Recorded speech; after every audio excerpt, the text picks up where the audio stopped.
Have you ever felt like something's watching you, but no one's there?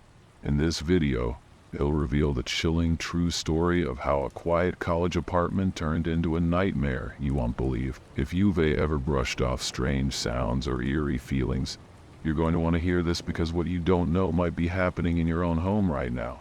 Stay tuned to uncover the terrifying truth that left me sleepless for weeks. There's nothing quite like that uneasy feeling in your chest when you wake up in the middle of the night. Not sure why.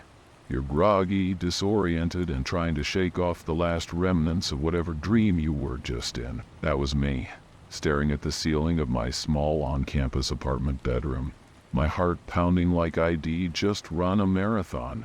I couldn't pinpoint what was wrong, but something definitely was. The rain tapping against the window added to the eeriness of the room, a faint reminder that storms usually brought weird vibes.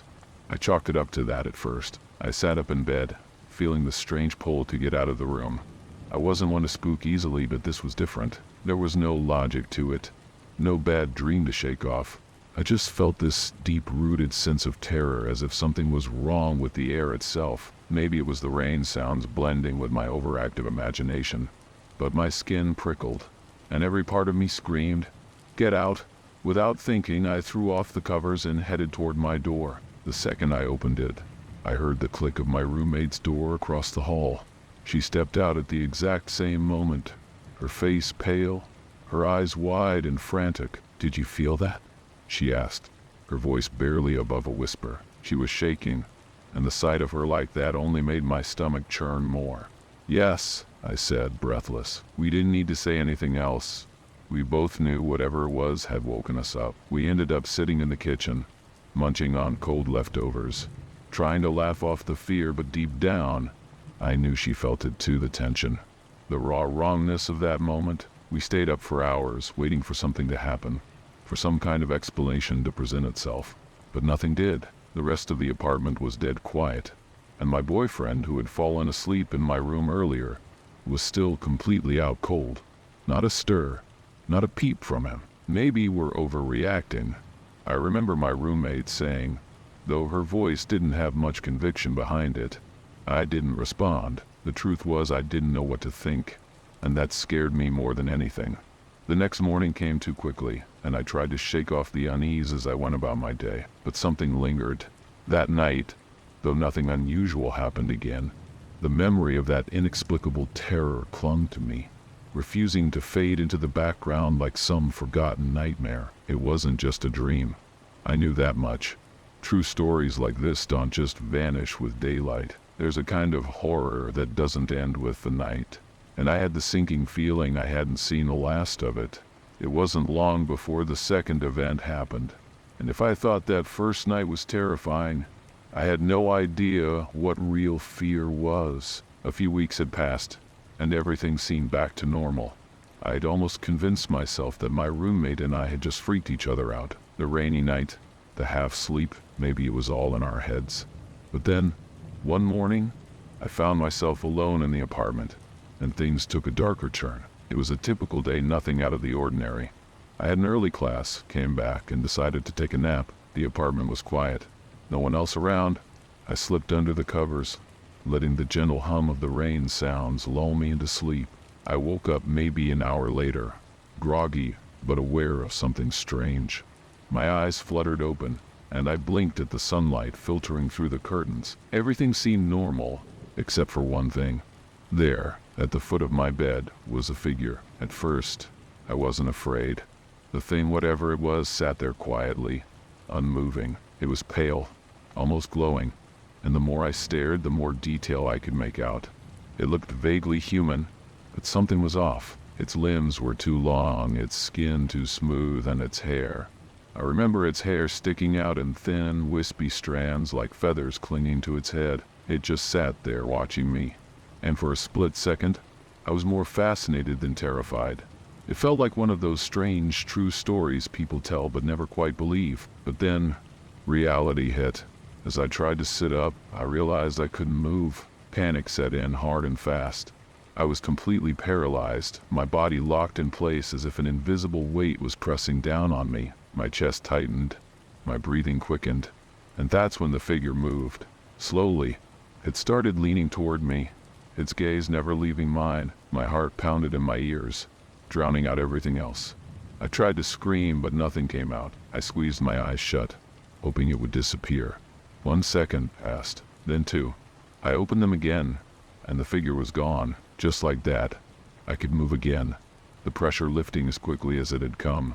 I sat up, gasping for breath, looking around the room in disbelief. I wasn't dreaming. I was wide awake, fully conscious, and whatever I had seen was real, or at least it felt real. Sleep or paralysis, they call it. I googled it later, trying to find some logical explanation, but nothing could shake the feeling that something was in that room with me. I didn't talk about it with my roommate. She had her own theories, but we were both too freaked out to compare notes. We didn't want to admit that our quiet little apartment was hiding something darker. But that second encounter, it changed something in me. It wasn't just another chapter in a Scary Stories compilation. It was real. I started leaving the lights on at night, sleeping with the door open. I couldn't shake the fear that whatever had been in my room that morning might come back. Things started to spiral after that second encounter. For a while, I thought I could handle it, tell myself it was just my mind playing tricks on me. But every night since then, something felt off. Even when I was alone in my room, with the windows shut tight and the apartment completely quiet, it always felt like there was something lurking, something watching, not from a hidden corner or the shadows, no. It was more like the air itself had shifted. I was constantly on edge, jumping at every little creak or gust of wind. The rain sounds had become kind of background to my life. It was always raining, or at least that's how it felt. That night, I was laying in bed again, trying to fall asleep with my phone propped up beside me, playing some sleep aid video I found online. The calming sounds were supposed to help me relax, but they couldn't drown out the anxiety simmering just beneath the surface. I remember telling myself to chill out, that there was nothing wrong with the apartment until I heard the knock. At first, it was so faint, I thought I imagined it. A soft, almost polite tapping. I sat up, straining to listen. My heart skipped a beat when I heard it again, louder this time. 3 knocks, as clear as day, coming from the other side of my bedroom door. My throat went dry, and every instinct told me to stay put. But something pushed me to get up and check. I grabbed my phone, using the flashlight to cut through the darkness as I slowly approached the door. "Hello?" I called out, my voice trembling. Nothing. I opened the door just a crack, enough to peek into the hallway. It was empty. I felt my breath catch in my throat as I took a step out, scanning the dimly lit corridor. My roommate's door was shut, and everything was still, unnaturally still. I stepped back into my room, locking the door behind me. I tried to rationalize it. Maybe it was just the pipes. Maybe the wind rattling the walls. I lay back down, heart pounding, telling myself it was nothing. But the knocking came back. 3 more knocks, as loud and deliberate as before. My body froze. I wasn't imagining this. My mind raced, trying to come up with any explanation that didn't involve the impossible. But deep down, I knew something was seriously wrong. It wasn't just a random noise. It was too specific, too precise. It felt like someone or something was on the other side, waiting. The idea of supernatural entities crossed my mind, but I refused to entertain it. This wasn't one of those narratives scary enough to belong in a horror movie. This was my life, and it was happening right here, right now. I didn't sleep that night. I sat on my bed, back pressed against the headboard, my eyes fixed on the door. The knocks eventually stopped, but the dread remained, thick in the air. I wanted to believe it was over, that it was all in my head, but I had a feeling no. I knew this was far from over. The following days were a blur of sleepless nights and growing paranoia. Every small sound, every flicker of light set my nerves on edge. My roommate noticed too. She asked if I was okay, but we both knew there was no real answer to that question. Something was happening in the apartment, something we couldn't explain, and it was getting worse. The knocks, the figures, the oppressive feeling of something being there, it all kept piling on, and I didn't know how much more I could take. True stories like this weren't supposed to happen to people like me. Then came the final night. It was storming hard outside, the rain slamming against the windows like it was trying to get in. I sat on the couch in the living room, wide awake, scrolling mindlessly through my phone, pretending I wasn't waiting for something to happen. My roommate had gone out for the night, leaving me alone. I thought maybe a night by myself would help me clear my head, help me get some perspective. But as the hours passed, the atmosphere in the apartment grew heavier. I felt it creeping in again, the dread. Around midnight I heard it, the knocking. This time it wasn't coming from my bedroom door. It was coming from the front door. 3 deliberate knocks, just like before. My heart raced as I got up, my feet feeling like lead as I crossed the room. I knew I shouldn't open it, every part of me screaming to leave it alone. But something stronger than fear compelled me forward. I had to see what or who was there. With shaking hands, I unlocked the door and swung it open. The hallway outside was empty, but the cold, damp air rushed in, and for a moment, I swore I could hear whispering. I closed the door quickly, locking it again. But the moment I turned around, I saw it. Standing in the middle of the living room was the figure from my bedroom, the same one that had sat at the foot of my bed weeks ago. Only now, it wasn't sitting, it was standing tall. Its long, thin arms hanging limply by its sides, its head tilted at an unnatural angle as it stared at me. I froze. My legs felt like they were cemented to the floor. The rain sounds outside seemed to fade into the background. Overtaken by the deafening silence that filled the room, the figure didn't move, but its presence was suffocating, like the air around me had been sucked out. I tried to speak, to scream, but nothing came out. It was just me and it, locked in this horrific standstill, and I had no idea what to do. Finally, after what felt like an eternity, the figure took a step toward me. My body reacted before my mind did. I stumbled back, tripping over the coffee table and landing hard on the floor. I scrambled to my feet, backing up against the wall as the figure continued to move, slow and deliberate, until it was inches away from me. Its face, or what I thought was its face, was featureless, just a blank white expanse. And yet I could feel its eyes on me, and then, just like that, it was gone. Vanished. The apartment was empty again, and the oppressive air lifted as if nothing had happened. I collapsed onto the floor, shaking, my breath coming in shallow gasps. It was over. I didn't know how or why, but it was over. I stayed there for what felt like hours, too scared to move, too scared to believe it. But the sun eventually rose, and with it came a strange sense of calm. Whatever had haunted us haunted me was gone. I could feel it. I never spoke about it again. Not to my roommate, not to anyone. It was just one of those scary tales you file away in the back of your mind. Something you don't talk about because it sounds too unbelievable, too insane, but it happened. I know it did. And every now and then when I hear the rain or the soft knocking of something outside, I remember. Sleep horror? That's an understatement. Some horror stories don't end when you wake up. Some stay with you, lurking just beneath the surface, waiting. But at least for now, the nightmare had finally ended. What if a ghost could change the way you see your life? In this video, I am sharing my jaw-dropping true Halloween encounter with a spirit that revealed a tragic story and the lessons I learned that night could haunt you forever. You won't want to miss this, because the message she shared might just hold the key to facing your own fears.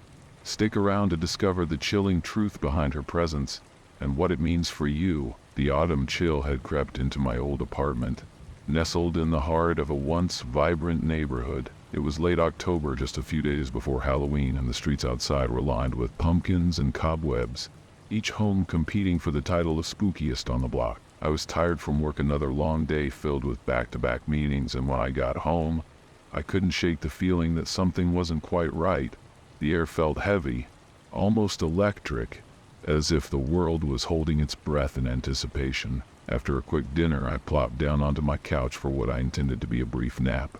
The rain tapped gently against the window, a soothing soundtrack that slowly lulled me to sleep. I drifted off around 4:30 p.m., with the dim light of the early evening sun casting long shadows across the room. It was the kind of day that would make for great scary stories, but I didn't expect to find myself in one. I woke abruptly, not to an alarm or a loud noise, but to a presence, an unmistakable feeling that I was not alone. As I opened my eyes, the dim light revealed a silhouette standing to the right of my bed. My heart raced as I tried to process what I was seeing.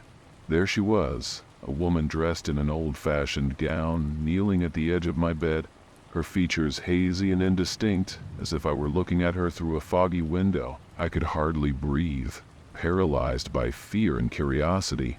"Who are you?"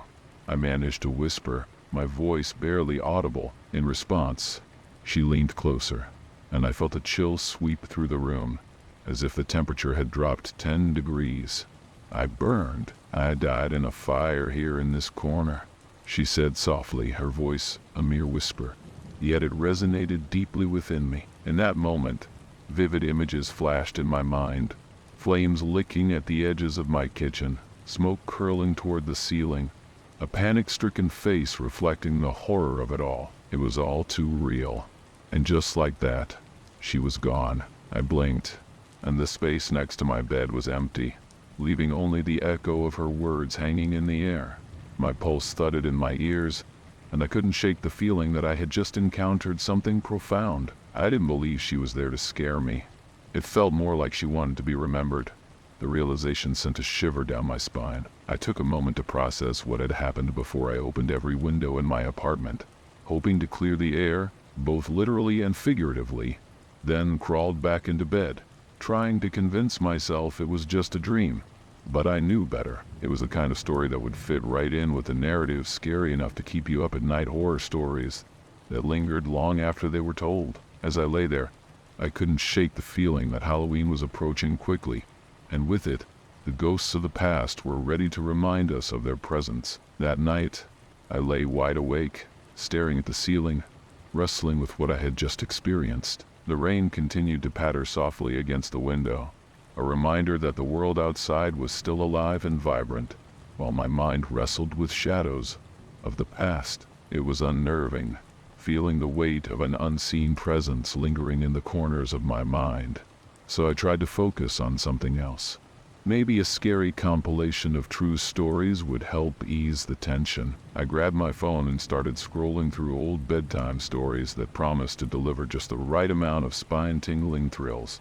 But every word felt empty as the memory of that woman's voice echoed in my ears. I burned. Each time I thought about it, a cold shiver ran down my spine. Who was she? What had happened in this space before I had moved in? The apartment had seen many seasons, but it seemed I was the first to truly hear its whispers. My mind began to play tricks on me, and I could swear I heard faint sounds, muffled cries, or whispers that made my skin crawl. It was like the walls were holding their breath, waiting for me to discover a truth buried beneath layers of time. As the night deepened, the air became thick with tension, and shadows danced eerily around the room. I pulled the covers tighter around me, wishing for the comfort of daylight. I thought about calling a friend, but I didn't want to sound ridiculous, describing how I encountered a spectral figure who shared a tragic secret. I had always been skeptical of ghost stories, dismissing them as mere fabrications or the products of an overactive imagination. But this felt too real to ignore. Then came the sounds again, unmistakable this time, a soft rustling, followed by a gentle tapping that seemed to echo from the far corner of the room. The air felt charged, like static electricity before a storm. I sat up, heart pounding, the adrenaline coursing through my veins. "This can't be happening," I muttered to myself. I had heard plenty of bedtime stories about haunted spaces, but now I was living in one. This was the kind of scary tale that made the rounds during Halloween, the type that left you checking your locks and glancing over your shoulder. I took a deep breath, steeling myself against the rising tide of panic. I had to confront this fear, whatever it was. "If you're here, show yourself," I said, my voice steadier than I felt. Silence enveloped me. The room was still, the rain outside now a distant memory. But deep inside, I felt a flicker of connection with the woman, the realization that she wanted to communicate something vital. I had a sinking feeling that she was not a threat, but rather a messenger of sorts. Perhaps there were more horrors to uncover, hidden within the apartment's very walls. I didn't sleep much that night, despite the exhaustion pulling at my eyelids. Instead, I lay awake, feeling the weight of the past settle around me. The rain had ceased, leaving behind a thick silence that felt heavy and oppressive. I kept replaying the encounter in my mind, questioning every detail. Who was she? Why was she here? Was she the spirit of a victim trapped by tragedy, or was it all a figment of my imagination fueled by exhaustion? Whatever it was, I felt an unshakable connection to the woman, a compulsion to learn more about her. The morning sun finally broke through the dreary clouds, but even the light felt tainted. I moved through my routine in a daze, barely registering the world outside my window. As I made my coffee, I caught a glimpse of the kitchen corner where she had stood. I couldn't shake the feeling that I was being drawn into something far deeper than a mere ghost story. A sense of dread washed over me as I recalled her words. I burned. What kind of fire had claimed her life? Was it just a tragic accident, or was there more to her story? I decided to venture outside, seeking distraction in the bustling streets of the city. Perhaps a change of scenery would clear my mind. As I walked through Gramercy, the autumn leaves crunched beneath my feet, and the sights and sounds of the city swirled around me, but the feeling of unease clung to me like a shadow. I couldn't escape the weight of her presence, nor the stories woven into the fabric of the old buildings that surrounded me. That evening, as darkness began to settle, I returned to my apartment, a sense of foreboding growing within me. The familiar rustling sounds had returned, this time louder and more insistent. I glanced at the corner where I had seen her, half expecting her to materialize again. "This isn't funny," I called out, my voice echoing in the quiet room. "If you have something to say, just say it." But the only response was silence. Frustration and fear swirled within me, a volatile mix that made it hard to breathe.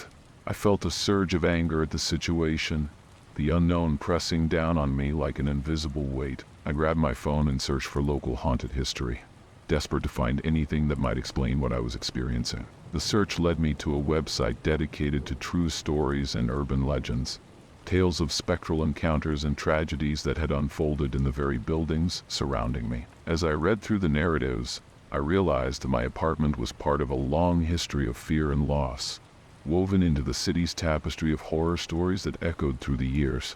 As the clock approached midnight, the rain returned with a vengeance, drumming relentlessly against the windows. I felt a chill seep into my bones, the tension in the air palpable. It was Halloween night, and with each passing moment, the weight of the stories around me thickened, as if the ghosts of the past were gathering for a final performance. I was caught in a web of emotions, torn between fear and the desperate need to understand what had happened in my home. I took a deep breath and centered myself. "You wanted to be remembered," I spoke aloud, my voice steady despite the quivering in my heart. "In here, I'm listening." The room felt charged with anticipation, as if time itself had paused, waiting for her to respond. For a moment, I thought I could hear a faint whisper in the background, but it was drowned out by the howling wind outside. The feeling of being connected to something far greater than myself was overwhelming. Then, unexpectedly, the sounds grew louder, rustling, tapping, almost like a frantic heartbeat echoing through the walls. I focused on the corner, my heart racing, and suddenly it hit me. This wasn't just a presence. It was a cry for help, a lingering sorrow that needed to be acknowledged. I could feel the weight of her story pressing on me, demanding to be shared. I realized then that Linda was trapped not by malevolence but by the burden of her past. I grabbed a notebook and pen, letting the emotions flow through me. "I'm going to tell your story," I declared, pen poised above the blank page. "You don't have to be forgotten. Your pain matters." As I began to write, the room shifted. The air felt lighter, and the tapping sounds faded into a distant echo. With every word I penned, I could sense a release, a catharsis that flowed through the walls. It was as if she were standing beside me, guiding my hand, urging me to share her truth. The storm outside began to subside, and a sense of peace enveloped the apartment. I finished writing just as the clock struck midnight. It felt like a ritual, a promise made between worlds. I opened the windows wide, letting the fresh air flow in, cleansing the room of lingering shadows. "You're free now," I whispered into the night, knowing that Linda's spirit could finally find rest. The silence that followed was comforting, a warm embrace that settled around me, letting me know that I had honored her memory. As I crawled back into bed, the rain sounds faded to a gentle patter, like a lullaby, soothing me to sleep. I closed my eyes, finally feeling at peace, surrounded by the warmth of the stories I had shared. It was a night filled with true horror stories that became a tale of understanding, connection, and release. I drifted into a deep sleep, ready to face whatever Halloween had in store for me next. Have you ever wondered what it's like to face your deepest fears in a real haunted house? In this video, I'll share a chilling true story of a night spent exploring an abandoned mansion, where psychological terror and the unknown lurked around every corner. Stick around until the end, where I'll reveal the shocking truth about what we uncovered, something that could forever change how you view Halloween horror. It was just another October day, crisp air swirling with the scent of fallen leaves. My childhood friend and I had planned an afternoon filled with laughter and adventure. Her mom, a photographer, often took us to interesting spots while she worked. This time we were heading to an old mansion rumored to be haunted, where a couple had booked a photo shoot for their engagement. I didn't buy into all that ghost nonsense.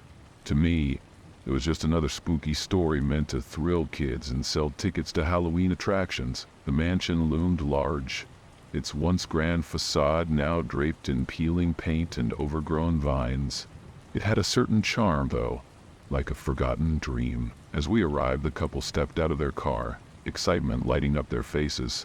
"This place is perfect," the bride-to-be exclaimed, her voice echoing through the air. My friend and I exchanged a glance, barely containing our giggles. This was going to be fun. While her mom set up her equipment, we decided to explore the grounds. We raced around the property, our laughter mingling with the rustling leaves and the distant sound of raindrops starting to fall. "Did you know this place has a dark history?" my friend said, trying to scare me. "People say it's haunted by the family that used to live here." I shrugged her off. "That's just a bunch of scary tales. Nothing but narratives, scary meant to keep kids like us from sneaking in." We climbed up the rickety porch steps, the wood creaking under our weight. The atmosphere felt charged, but I chalked it up to excitement. As we wandered inside, the air grew heavy, thick with dust and time.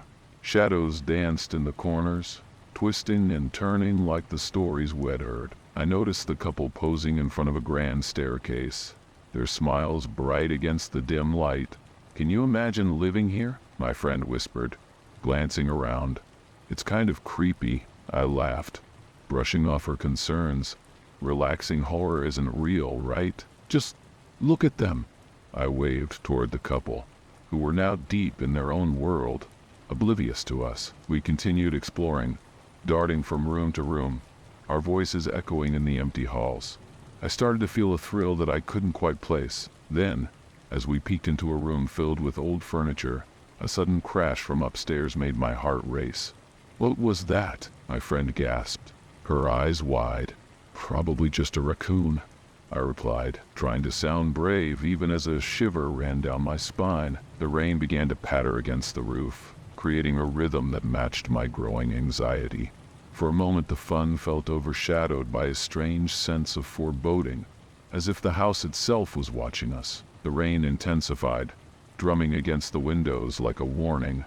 I glanced outside where dark clouds rolled in, obscuring the last vestiges of sunlight. "We should probably head back," I suggested, but my friend shook her head, a mischievous glint in her eyes. "Come on, just a few more minutes. Let's see what else we can find." Despite the growing unease, I felt a surge of adrenaline. Exploring a haunted mansion? That was a Halloween story waiting to happen. As we made our way down the corridor, I could hear the couple laughing in the distance, their joy contrasting sharply with the creeping sensation in the pit of my stomach. "Let's go check out the upstairs," my friend urged. "I bet it's even creepier up there." I hesitated but ultimately gave in. We climbed the stairs, each step creaking ominously underfoot. The air grew colder, and a shiver traveled through me, but I chalked it up to the draft. The second floor was just as eerie as I'd imagined. The rooms were untouched, filled with cobwebs and remnants of lives once lived. I was mesmerized by the peeling wallpaper and the heavy curtains that billowed slightly, as if whispering secrets. My friend ventured into one room while I lingered in the hallway, taking it all in. It felt like stepping into a time capsule, but the air felt thick, almost suffocating. "Hey, come look at this," she called from inside. I approached, trying to shake off the uncomfortable feeling. Inside, the room was darker, with just a sliver of light peeking through the curtains. There was a mirror leaning against the wall, its surface cloudy and cracked. "Isn't it beautiful?" she said, gazing into it. I squinted at my reflection, noticing a flicker of movement behind me. I spun around, but the hallway was empty, the silence unnerving. "What's wrong?" she asked, her brow furrowed. "Did you see something?" "Just thought I saw a shadow," I replied, forcing a laugh. "Guess I'm getting spooked after all." We decided to leave the room, but as we turned to walk back, I felt an inexplicable pull toward the mirror. There was something about it that felt off, something I couldn't quite place. Ignoring my instincts, I stepped closer, trying to see if there was anything on the other side. The chill in the air thickened, wrapping around me like a blanket of dread. Just then, a loud bang echoed from below, causing us both to jump.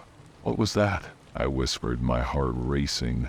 "Let's go back down," my friend suggested, her voice shaking slightly. But before we could leave, the mirror seemed to shimmer, the surface rippling like water.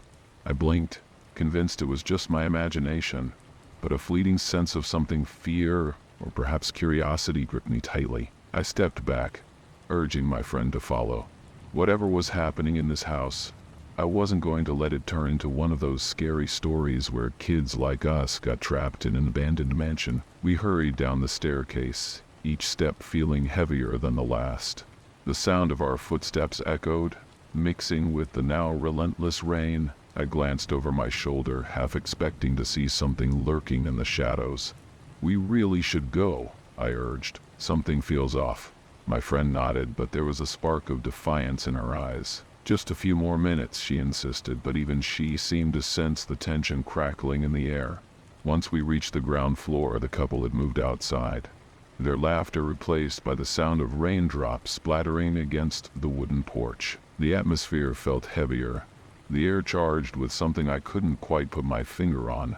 I felt it tugging at my mind, a deep-rooted sense of dread, mixed with an irresistible urge to uncover whatever lay hidden in the mansion. "Let's check the kitchen," I suggested, trying to regain my courage. The kitchen was a time capsule of faded charm. Old dishes lay scattered, and cobwebs hung like curtains in the corners. We explored cautiously, our voices hushed as if we might disturb the ghosts of the past. But the more we wandered, the more uneasy I felt. It was as if the house had a pulse, an awareness of our presence. "What if this place really is haunted?" I muttered, half joking. My friend rolled her eyes, but I could see the flicker of uncertainty in her gaze. Suddenly, the sound of a door slamming shut echoed through the house. I froze, my heart pounding in my chest. "Did you hear that?" I whispered, panic creeping into my voice. She nodded, her face pale. "Maybe it's just the wind," she said, though her voice quivered. I tried to convince myself it was nothing, but the feeling of being trapped pressed down on me like a weight. The walls seemed to close in, and I could feel a chill seeping into my bones. As we made our way back to the foyer, the rain pounded harder against the windows, drowning out our whispers. I noticed a light flickering from the parlor, a soft, inviting glow that contrasted with the growing darkness around us. Against my better judgment, I felt drawn to it. "Let's check it out," I urged, trying to sound brave, but the unease was palpable. My friend hesitated, biting her lip. "Are you sure?" she asked, glancing toward the exit. But something in me insisted we continue, as if the house was urging us forward with its secrets. When we stepped into the parlor, the light flickered again, casting eerie shadows across the room. A fireplace stood cold and empty, yet I could swear I felt warmth radiating from it. "This place is giving me the creeps," my friend admitted, shivering slightly. I stepped closer to the fireplace, peering into the gloom. Then, from the corner of my eye, I caught a glimpse of movement, something darting past the window. I turned, but there was nothing there, only the relentless downpour. The air felt thick with unspoken words, as if the house itself was waiting for us to discover its dark past. The flickering light cast strange patterns on the walls, and for a moment, I felt like we were in some twisted fairy tale. But my unease intensified as the rain continued its relentless assault outside. "Maybe we should really leave now," I said, trying to mask the tremor in my voice. My friend nodded, but we were both caught in the grip of an inexplicable urge to stay. I felt like we were on the precipice of discovering something significant, something that would change the way we viewed this place forever. Suddenly, the door behind us creaked open, and the couple stepped inside, water dripping from their clothes. "You won't believe what we just saw," the bride said, her eyes wide with excitement. "We thought we saw someone in the window." My heart raced, and I exchanged a glance with my friend. "It's probably just a trick of the light," I said, trying to sound nonchalant, but my pulse quickened. "This house has a lot of old stories," the groom added, a smirk playing on his lips.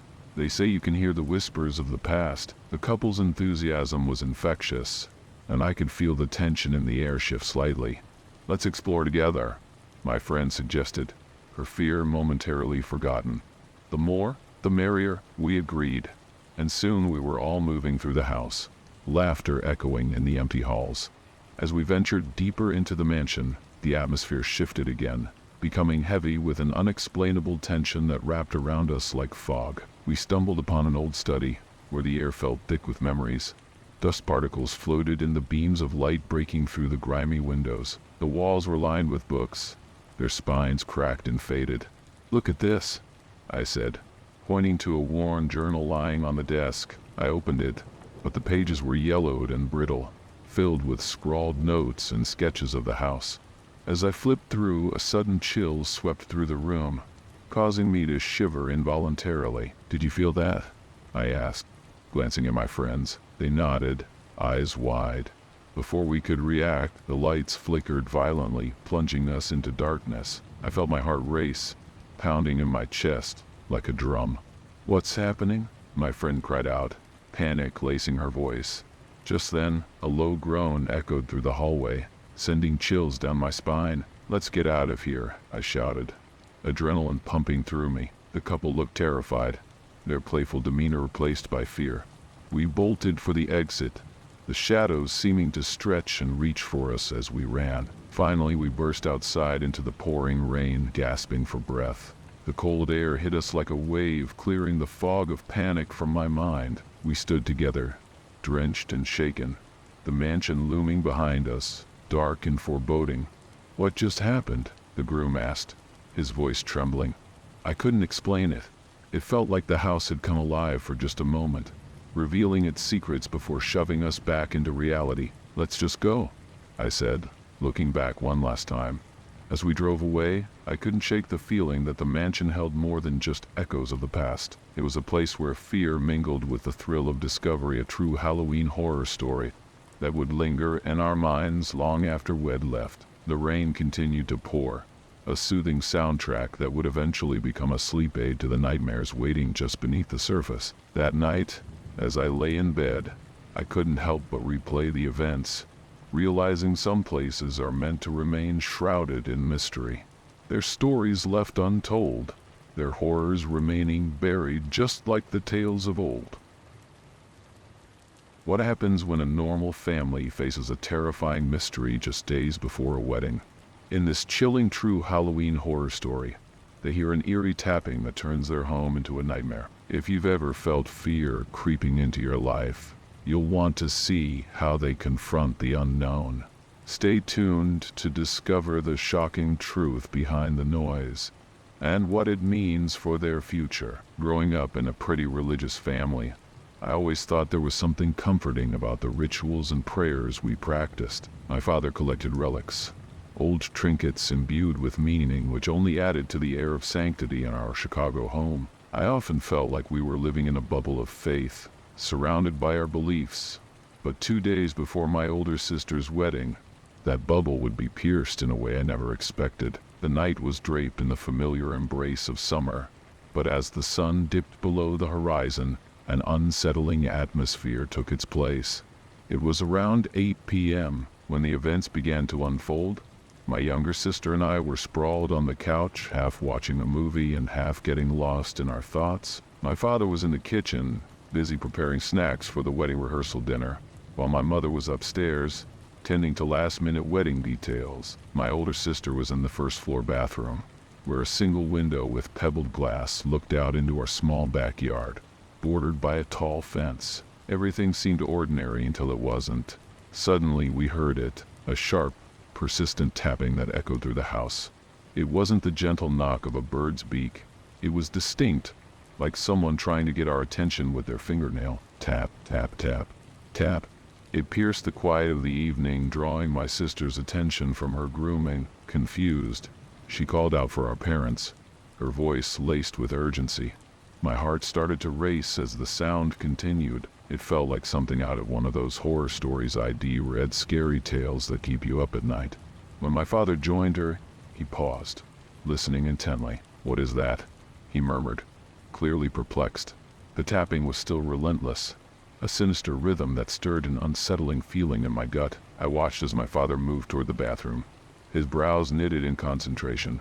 He finally stepped outside to investigate the source, leaving the rest of us with a heavy silence that felt charged with something unspoken. After a few minutes, my father returned, shaking his head. "There's nothing out there," he said, confusion mingling with concern. "The screen is intact, and I couldn't see anything in the yard." The relief was palpable, but it quickly turned to unease. We had security cameras installed all around the property. Surely they would reveal the mystery. As my father pored over the footage, I couldn't shake the feeling that something sinister was at play, lurking just beyond the veil of our everyday lives. The next morning, my father shared the footage with us. I sat close, heart pounding as I watched the screen. The yard was empty, devoid of any movement or sound, yet the tapping was real. We had all heard it. A chill crept down my spine. What if something wanted to come in, to disrupt the joy of our family and the goodness surrounding us? As the night wore on, the unsettling thought lingered in my mind. I knew then that our Halloween stories would be more than mere tales this year. They would become a chilling reality. The next day dragged on like molasses. My sister's wedding was just around the corner, and our house buzzed with excitement and tension. Family was arriving from out of town, and we were all busy with last-minute preparations. But the previous night's events hung in the air like a thick fog, lingering just out of sight. My younger sister and I tried to brush off our fears, but every sound seemed amplified. The creaking floorboards felt more ominous, the wind tapping against the windows more foreboding. Later that evening, while the house was filled with laughter and chatter, I couldn't help but steal away to the living room. I needed a moment to collect my thoughts. As I sank into the couch, my mind replayed the footage my father had analyzed. Had spent hours checking the recordings, looking for anything that could explain the tapping. Each time I saw the empty yard, I felt a mix of relief and disappointment. How could something feel so real yet be so absent? Just then, my father entered the room, his brow still furrowed with worry. "I've reviewed the footage again," he said, taking a seat beside me. "There's no explanation for the tapping. It's as if whatever made the sound was never there at all." His voice had a matter-of-fact tone, but I could hear the unease beneath it. "It's strange, isn't it, to hear something so clearly and not see it?" I nodded, thoughts racing. What if it was just a prank, someone messing with us? But even as I said it, I knew it was unlikely. Our backyard was private, the kind of place that wouldn't invite casual trespassers. My father shook his head. "It's not just that." There was a sense of urgency to the sound. It was almost desperate. The next morning, the atmosphere shifted as we prepared for the wedding rehearsal. The day passed in a blur of flower arrangements and seating charts, laughter mingling with stress. But in the back of my mind, I couldn't shake the memory of the tapping. That night, I finally fell asleep, only to wake a few hours later to the sound of rain. The rhythmic patter on the roof was oddly comforting, almost like a sleep aid, and I found myself drifting back into a restless slumber, visions of Halloween stories dancing in my mind. But soon, those dreams turned dark. I awoke to the sound of more tapping this time. It was more insistent. My heart raced as I shot upright, glancing around the dark room. I felt the familiar fear settle in my stomach. Could it be? My mind raced back to the footage, to the eerie emptiness of the yard. I crept out of bed, feeling an almost magnetic pull towards the bathroom. My sister was fast asleep, but I needed to know if the tapping would return. The morning of the wedding dawned gray and rainy, an ominous backdrop for what should have been a joyful occasion. I watched from the kitchen window as droplets splattered against the glass. the sound a rhythmic reminder of the fear that still clung to me. My family bustled about, caught up in the frenzy of wedding preparations, but my thoughts were elsewhere. I couldn't shake the events of the last few nights, the tapping that felt more like a warning than an innocent curiosity. As the day wore on, I felt the weight of the house pressing in on me. My younger sister and I had taken a break to help set up decorations when the doorbell rang. It was a cousin we hadn't seen in years, bringing with her a wave of laughter and chaos. I found solace in the distraction, but as we hung garlands and set tables, I couldn't help but glance toward the bathroom. It was the same space where my older sister had first heard the tapping, and the thought sent a chill down my spine. Later, as we gathered for dinner, the mood was light. Family stories flowed easily, and I joined in, attempting to forget the lingering fear. But my father remained quiet, stealing glances at the darkening sky outside. "What if we have to postpone the wedding?"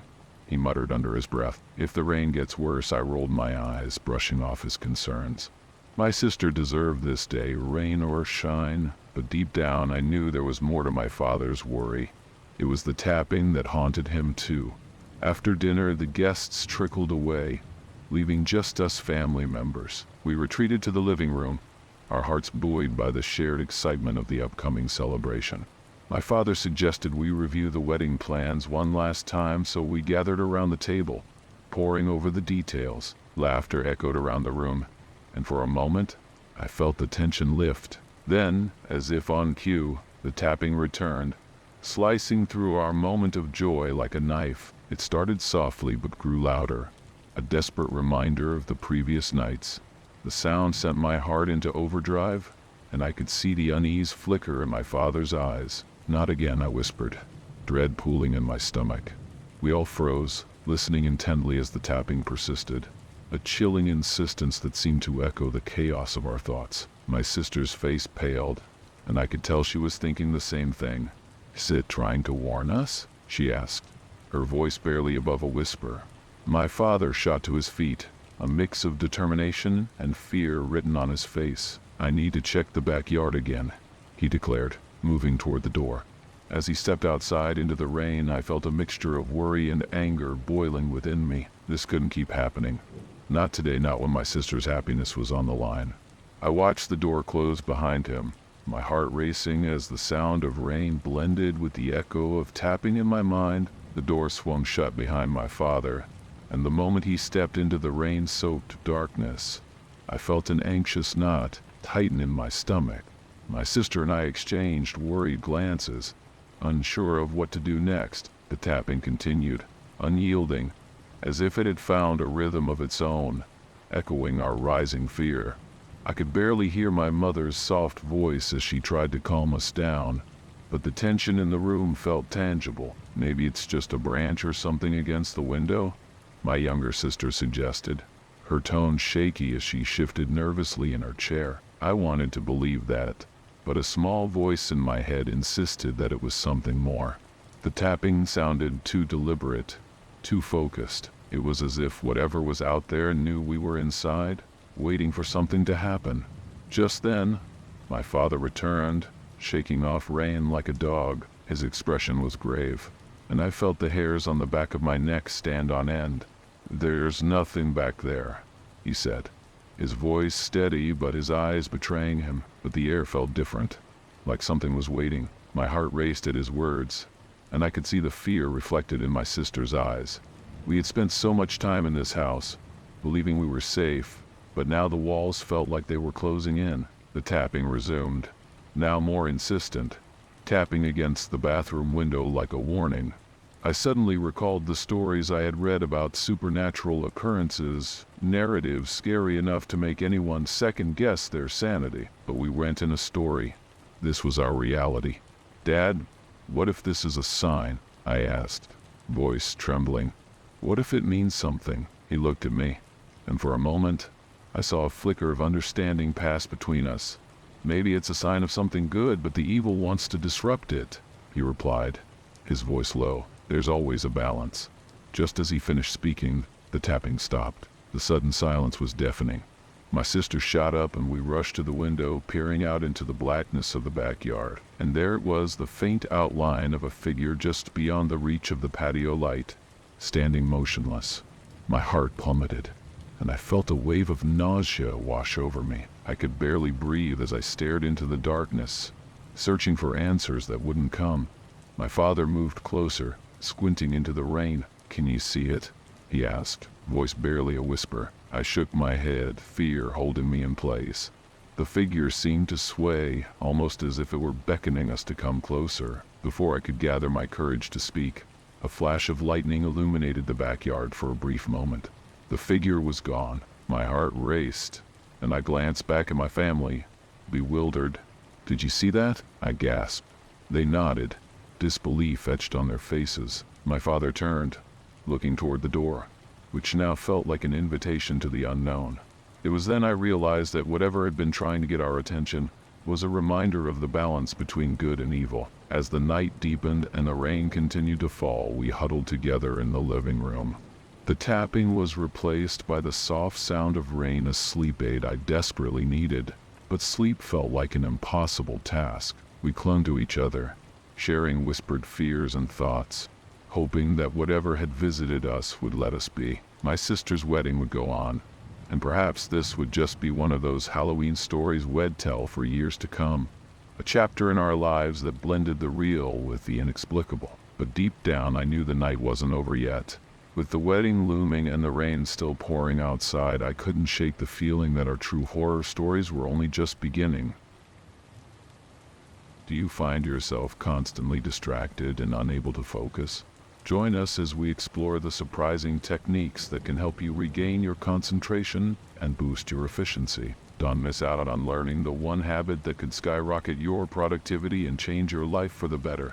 I remember that Halloween night vividly, like a frame stuck in my mind. The wind was howling outside, and rain sounds echoed through our small cabin in the woods. It was the kind of evening that sets the perfect scene for scary stories, where the chill in the air seemed to creep under your skin. My heart raced with the anticipation of trick-or-treaters, and as the clock struck 6, the doorbell rang. But this was no ordinary Halloween knock. I peered through the window, my excitement turning to dread as I saw a large, dark shape on our porch. The figure was hulking, standing upright, its arms stretched wide. My breath caught in my throat. A bear? Panic surged through me, and I instinctively pulled my 3 younger siblings closer, their eyes wide with fear. We all stood frozen, my heart pounding in sync with the booming rain. "Stay behind me," I whispered, my voice trembling. As the growl reverberated in the air, it felt like a scene from a horror story that was all too real. The shadows danced along the walls, and I felt as if our cozy little cabin had transformed into a setting for a true horror story. One that would make for a frightening bedtime tale long after the night was over. Then, as if the universe had decided to play a cruel joke, my father burst through the living room door. Instead of terror, he wore a look of pure amusement. My instinct screamed for him to run away, to grab us and flee, but he didn't.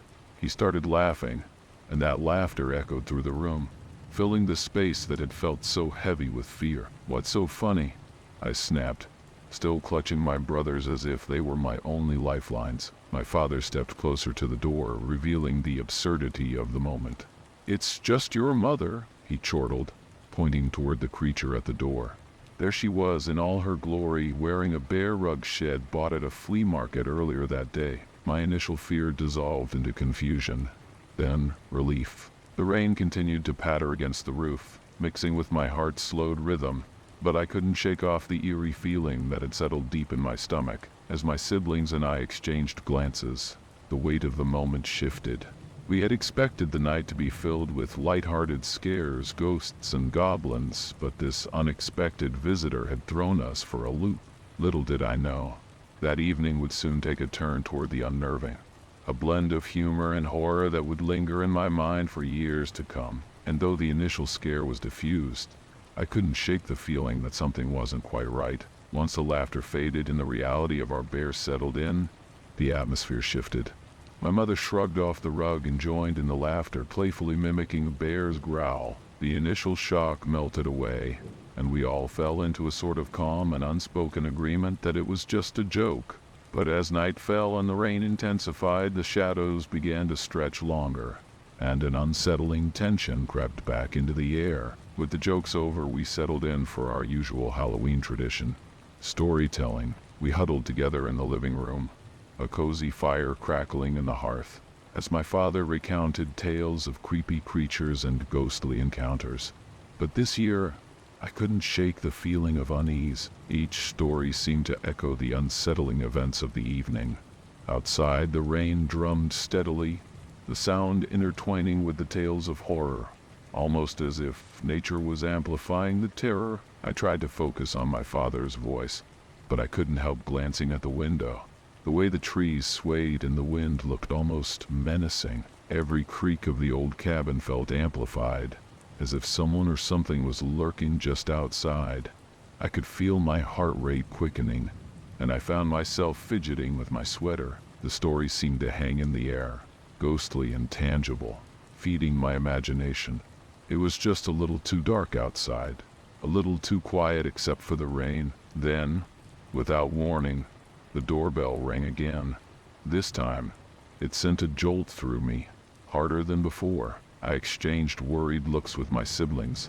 Our previous fears returned, uninvited. My father, thinking it was just another trick-or-treater, jumped up to answer the door. Probably just more kids trying to scare us. He chuckled, but the laughter fell flat, overshadowed by an almost palpable tension in the air. As he opened the door, the moments stretched. The flickering candlelight cast eerie shadows on his face, and the door creaked like it was protesting against the intrusion. My mother and I exchanged nervous glances, waiting for the punchline.